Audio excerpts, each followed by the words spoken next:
Kaibigan, magbibigay lang tayo ng mga warning, mga guidelines sa mga may high blood. Ang daming Pilipino may high blood. At kung meron kayong maintenance sa high blood. Okay, lagi kasi ako nagle-lecture sa mga barangay. Tinatanong ko, ilan sa inyo may high blood? Napakarami may high blood. Parang 50% o 60% ng mga edad 50, 60 years old may high blood. Marami sila may maintenance din, pero karamihan sa kanila hindi alam ano ang mga bawal gawin, ano mga dapat gawin, bawal kainin kung meron silang high blood pressure. Kaya tuturo ko sa inyo itong 12 tips. Pero bago yon, kung meron kayong maintenance, lagi ko naman natuturo sa ibang videos ko, okay yung generic na amlodipine para kung mataas ang blood pressure nyo, binabantayan lang, minsan nagmamanas yung iba, maganda rin yung losartan kung may diabetes kayo, o kung hindi ganun kataas ang blood pressure. Itong mga maintenance na gamot, maganda yan para maibaba yung blood pressure nyo. Sa mga pag-aaral, dagdag 9 na taon. Dagdag 9 years sa life expectancy mo.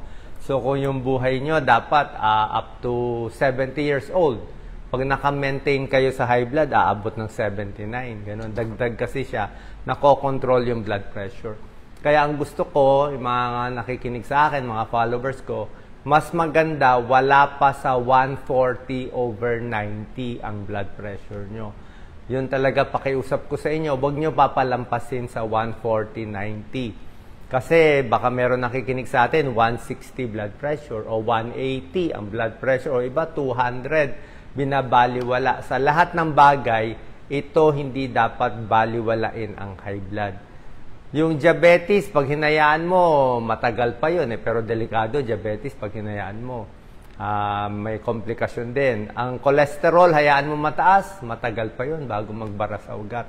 Pero ang high blood, pag hinayaan mo, within 1 day, 2 days, pwede tayo ma-stroke. So gusto ko, less than 140/90. Pero yung 140/90, hindi yan yung pinakamagandang number. Parang minimum lang yan. Kung kayo may diabetes, may kidney disease, mas maganda 130/80. Ulitin ko bago yung numero sa may kidney disease at may diabetes, dapat 130/80 o mas mababa pa. Yan ang tinatarget natin. Sa mga senior naman, may edad, pag may edad naman, minsan naman, medyo kakaiba sa senior, minsan pinapalampas ko konti. Minsan kahit 140, 150 pa minsan, pinapalampas ko basta wala silang sintomas. So, iba-iba. Iba-iba ang blood pressure para sa inyo. Pero alam nyo naman yan May tao sanay sa 100/70. O yung mga babae, iba sanay sa mga 90/60. Okay lang yun. Sanay kayo sa mababang blood pressure.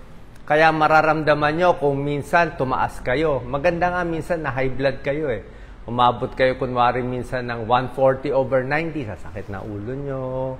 Mga ngapal na dito. Ako, dati matagal na, many years ago, na high blood ako isang beses May family issues nun May gulo nun. So, naramdaman ko, bakit parang mabigat? Tapos sinek ko blood pressure ko, 140/90. So, ibig sabihin, mataas na yun para sa akin. Mafe-feel mo iba, parang makapal siya. So, kung ano yung sintomas mo nung high blood ka, tandaan mo na. Yun na ang warning sign na para sa'yo. Hindi pare-pareho ang tao. Ano tong 12 tips kailangan natin alam? Number 1, yung alat ng kinakain nyo, babawasan. Kanina kumakain ako ng sinigang na baboy Okay naman sinigang na baboy. Kaya lang, kinain ko yung gulay. Hindi ko na nilagyan ng patis. Diba, masarap ang patis sa sinigang. Pero hindi ko nilagyan kasi bawal ang salty foods. Kung may manas, may high blood, takot kayo sa high blood, wag na maalat. Kasi maalat na ang pagkain natin. Pag binawasan mo yung alat sa pagkain, bababa ang blood pressure mo. Number 2, bawal ang alak kung umiinom kayo ng gamot sa high blood. Bakit bawal ang alak? Yung alak at gamot mo sa high blood, naghahalo. Nagmimix siya Hindi po pwede. Pag umiinom ka, naglalasing ka, tapos iinom ka ng gamot sa high blood, pwedeng lumakas yung gamot, pwedeng bumagsak ang blood pressure mo. So, maglolo ko yung blood pressure mo kung malakas ang inom mo ng alak. Kaya hindi nga pwede pagsabay. Alak, halos lahat ng gamot, yung mga may antidepressant sa mental health, bawal uminom ng alak, magugulo yung dosis ng gamot mo. Number 3, na bawal din, dapat ingatan na lang, hindi ko na lang pagbabawal. Pain reliever, lagi ko sinasabi, yung mga NSAIDs, ibuprofen, naproxen, mefenamic, ingat tayo kung may high blood kasi pwede makasira ng kidneys itong mga pain reliever, di ba? Lagi ko tanungin nyo sa nephrologist, isang araw, 2 araw, inumin pain reliever, okay, siguro maximum 5 days, pero yung matagalang pag-inom ng pain reliever, nakakasira ng kidneys, nakakasira ng tiyan. Bakit pa ba binibenta yan? Siyempre, binibenta yan sa tamang gamit. Sa tamang gamit. Meron namang pinanggagamitan na tama din. Decongestant, yung para sa sipon, medyo bawal sa high blood. Ako, takot ako uminom ng mga... Hindi ko na mabanggitin yung brand. Basta yung para sa sipon. Alam niyo naman yan eh. May mga phenylephrine, yung mga ganyan. Parang kapatid yan ng epinephrine eh. So, nababawasan nga sipon mo, pero naka-high blood ka naman. So, yun ang side effect nun. Kaya, kung may high blood ka, iwas din yan sa gamot sa sipon. Pero yung mga paracetamol, okay. Gamot sa ubo, okay lang. Hindi naman kontra sa high blood. Number 4, sa suha. Pwede kumain ng suha. Kumain ako ng suha kahapon. Pero wag lang sobrang daming suha. Kasi kung masyadong maraming suha, pwede tumaas ang dosis ng mga amlodipine at ibang gamot sa high blood.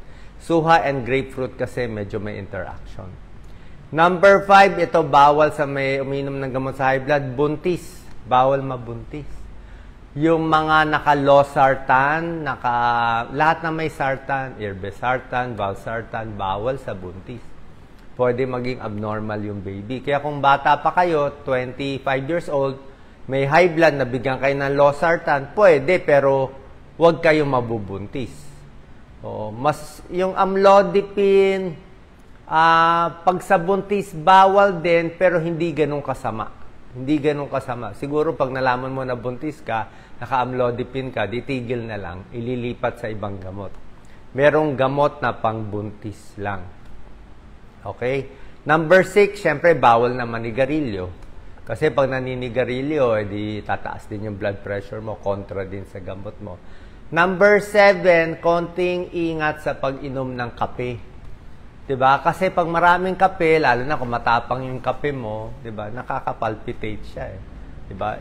Kayo na po, hindi ko naman kayo totally pagbabawalan. Pero kung malakas kayo magkape, 6 cups of coffee, tapos nakagamot kayo sa high blood, baka tumaas ang blood pressure. No? Number 8, sobrang stress. Sobrang stress, sobrang trabaho, sobrang isip. Ayan, nakaka-high blood talaga. Very obvious yan. Karamihan ng naka-high blood, konektado sa trabaho nila. Kung may deadline sa work, may office, ang high blood na high blood. Kung nakabakasyon sila ng 2 araw, tingnan mo, biglang bagsak yung blood pressure. Pag nasa office siya, ang blood pressure niya, 160, 100. Tapos, tinigil niya trabaho niya, nasa bahay na lang siya, blood pressure niya, 120/80 na lang. Kahit walang gamot, hindi na tumataas yung blood pressure. Paano yung mental stress nakaka-high blood? Number 9, out of 12 na bawal gawin, syempre bawal itigil. Dapat tuloy-tuloy lang yung gamot. Kasi usually, ang effect nitong gamot, kung bago lang kayo umiinom, hindi naman pag inom nyo ngayong umaga, bababa na agad sa hapon eh. Uminom ka sa umaga, bababa konti sa hapon, pero hindi yun ang total effect. Usually, itong gamot sa high blood, mga 1 week o 2 weeks. So, kung ang blood pressure na 180/100, tapos uminom kayo ng amlodipine, after 1 day, bumaba ng 160/90, okay lang yon. Hindi pa yun ang total effect eh. 180, naging 160. Ituloy mo lang yung gamot ng 1 week, 2 weeks. Pag tuloy-tuloy, after 2 weeks, doon bababa ng baka 130/80 blood pressure mo. Kasi nga, may added effect siya. So, pag tinigil mo agad, baka tumaas ulit. Paalam nyo muna sa doktor nyo.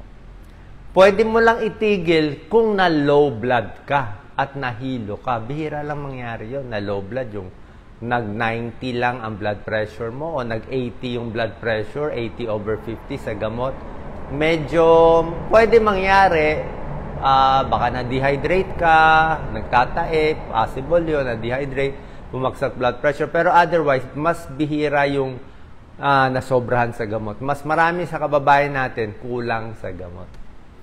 Number 10, high cholesterol diet. Bawal din syempre. Iwas na sa mga matataba, mamantika, kung may high blood ka na. Number 11, ito rin, dagdag tips ko, yung init ng panahon. Yung mainit, very humid, nakaka-high blood din. Yung pagod na pagod, sa trabaho, walang tulog, nakaka-high blood. Ulitin ko, walang tulog, nakaka-high blood yan. Nag-away kayo ng misis mo, nag-away kayo ng mister mo, maka-high blood ka niyan. Napapagod, mainit, may iniisip, may galit na hindi maisabi, maka-high blood ka rin dyan. Kaya yung mga binibigyan ko, pamparelax eh. So, kailangan ma-resolve din yan sa isipan natin. And number 12, syempre, pag may sintomas na kayo, sumasakit na yung ulo, o mataas na yung blood pressure, papacheck tayo, baka mataas blood pressure nyo. Yung iba, pumuputok yung ugat sa mata, yung may dugo. Meron kayong makikita ng tao, may dugo sa mata. Ano yun eh? Usually sa high blood din yan, may pumutok. So, yan ang mga complication ng high blood. Baka ma-stroke, baka may ibang mangyari. Okay? So, sana po nakatulong to. At least, kung pa-check nyo yung blood pressure nyo, dapat normal yan. Pag hindi normal yan, balik tayo sa doktor nyo. Pwede yung amlodipine, pwede yung losartan, yung iba sinasabay ito. Ito kasi generic eh. O, meron din ng mga branded, okay lang naman kung may pera kayo pambili. Pero kung walang pera, pwede na tayo dito sa mas mura. Tapos, bawas alat, magpapayat din, bawas timbang. Pag pumayat kayo ng 10 pounds, bababa blood pressure nyo ng mga 5 points to 10 points. Bawas timbang lang, walang gamot. Pwede rin yan. Bawas timbang, bawas alat, mas bababa blood pressure. Lastly, exercise. Pwede ba, Dok, ako mag-jogging? High blood pa ako. Hindi pwede. Habang high blood ka pa, 180, 100, hindi ka pwede mag-jogging muna. Bahay muna, inom ka muna gamot. Hayaan mo muna bumaba. Pag bumaba na yung blood pressure, tsaka ka na pwede ulit mag-exercise. Yung iba, naka-maintenance ng aspirin din. Okay? Kung nabigyan kayo ng aspirin, okay yung aspirin pag normal na blood pressure mo. Pero kung blood pressure mo 200/100, naka-aspirin ka, delikado din. Kasi aspirin, pampalabnaw ng dugo, tapos high blood mo, mataas pa yung sirit ng dugo, ay baka lalong dumugo. Diba? So, dapat nga, control ang BP bago maka-exercise, makatrabaho, matuloy yung mga ibang gamot po ninyo. So, ingat po palagi. God bless po. Thank you.